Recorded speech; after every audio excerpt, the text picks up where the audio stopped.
अस्सलाम वालेकुम जी। ਅਸੀਂ बड़े गरीब हाँ। मेरे मियाँ 4 महीने हो गए फौत हो गए ने। एक्सीडेंट 'ਚ ਉਹਨਾਂ ਦੀ ਡੈਥ ਹੋ ਗਈ ਸੀ। ਸਹੁਰਿਆਂ ਮੇਰਿਆਂ ਨੇ ਮਾਰ ਕੁੱਟ ਕੇ ਮੈਨੂੰ ਕੱਢ ਦਿੱਤਾ ਘਰੋਂ, ਗੱਲਾਂ ਕਰਕੇ ਕੱਢ ਦਿੱਤਾ। ਮੈਂ ਆਪਣੀ ਬਾਜੀ ਕੋ ਰਹਿ ਰਹੀ ਹਾਂ ਤੇ ਮੇਰੀ ਬਾਜੀ ਦਾ ਮੀਆਂ ਜਿਹੜਾ 500 ਰੁਪਏ ਦਿਹਾੜੀ ਲੈਂਦਾ ਹੈ, ਉਹ ਮੇਰੇ ਬੱਚਿਆਂ ਦਾ ਪੂਰਾ ਕਰੇ ਕਿ ਆਪਣਾ ਘਰ ਪੂਰਾ ਕਰੇ। ਮੇਰੀ ਬਾਜੀ ਵੀ ਬਹੁਤ ਗਰੀਬ ਨੇ, ਅਸੀਂ ਦੋਨੇ ਗਰੀਬ ਆ ਬਹੁਤ। ਸਾਡੀ ਮਦਦ ਕਰੋ। मैं बड़ी परेशान हाँ मेरे बच्चों का। मैं अपने बच्चों का दूध नहीं पूरा कर सकती तो मैं बहुत परेशान हाँ। मेरी मदद करो।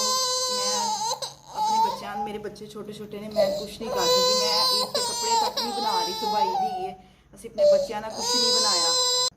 सुबह के भुखे बैठे हाँ, बच्ची का दूध नहीं आया, खाली फीडर मैं बच्ची के मूँह लाई जा रही हाँ। तो तुहाडी मेहरबानी, मैं बहुत परेशान हाँ, मेरी मदद करो। साडा कमाने वाला कोई नहीं, साडी मदद करो। मेरे छोटे छोटे बच्चे ने, असी तुहानू दुआवां ही देंगे।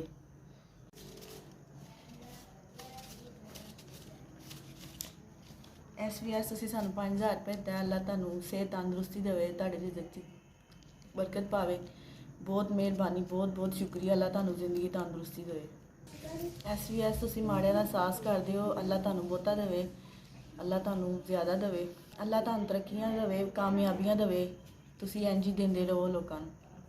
तुसी मैनू 5000 रुपये दिता, तुहाडी बहुत मेहरबानी।